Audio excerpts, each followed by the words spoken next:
This is Duke University. When it comes to starting to look at diversity and inclusion or kind of changing departmental culture, you're not looking for perfection. What you're looking for is growth and progress. And sometimes growth and progress, feels a little bit uncomfortable, but it's by kind of wading through that discomfort that you start learning about, learn about the things that affect your colleagues differently than they affect you.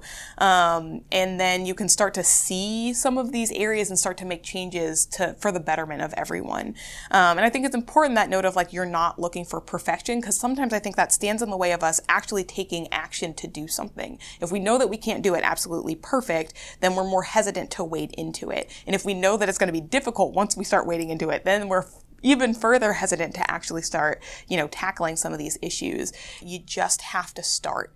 And I think sometimes we get caught up in how am I going to juggle this time-wise between the work that I am doing, as an academic, and then also taking on this other role, being kind of a stanchion or a guardian for diversity and inclusion for my department.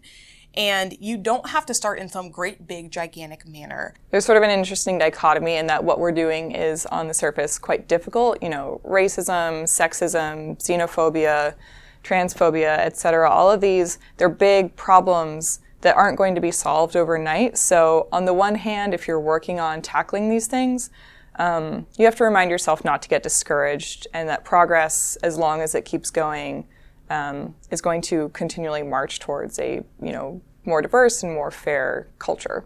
On the other hand, I feel like we talk about on the committee a lot that a lot of the programming and a lot of the events that we're holding are not really that exceptional. And there are resources all over campus to hold similar events. You don't have to invent programming from the ground up. You don't have to become an overnight expert on the issues facing your trans colleagues and students.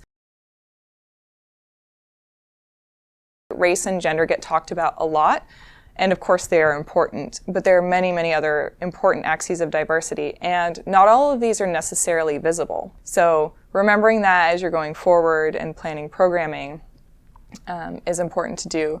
And also making sure that your programming and that your events are intersectional, making sure that you're being really globally inclusive of whatever axis of diversity you want to address or highlight. What I like about the activities we've had is that it's not just basic, this is what you should do and this is what you shouldn't do. But a lot of it is exploring why people perceive things certain ways, both people from traditionally underrepresented groups and people who are not from traditionally underrepresented groups, and coming to understand how different language, how different actions, how different things can affect people who've had different backgrounds. And I really appreciate that sort of breadth of perspective. Another piece of advice, it sounds really simple, but it's just to listen, to really, really listen to people. Be an active listener. Don't just listen to make it seem like you're hearing them and you're thinking of your own response in the meantime. Just listen to hear the other person, and no matter what they say, no matter whether you agree with it or not, take some time to consider, because I think all of us understand that we all want to be heard, we all want to be valued, and so extending that kind of respect as a colleague to everyone else in your department is really important. If you have graduate students or staff or faculty, anybody who is, feels passionate about this, give them the freedom and support to do the things that they want to do. The engine of innovation was our graduate students. So whenever I wanted to do anything that was outside the box, that was the group I actually always turned to, because they're the engine for innovation. They think they're willing to put forward a lot of effort to make the community a better place. And I leveraged that, and that was very helpful, and something I think a lot of departments can think about doing. The support of the faculty can make such a large difference. So having the support from Mohammed when he was chair of the department to kind of kick things off, it increases the importance and the value of it, and it helps the other faculty want to be involved. And it's the kind of combination of efforts between the graduate students and the faculty to kind of keep these things moving forward. It's not just that there's some folks who run workshops and lead programming and everyone has to listen to what they say and they're right. It's that it's on all of us, essentially, and that action and initiative can come from anywhere.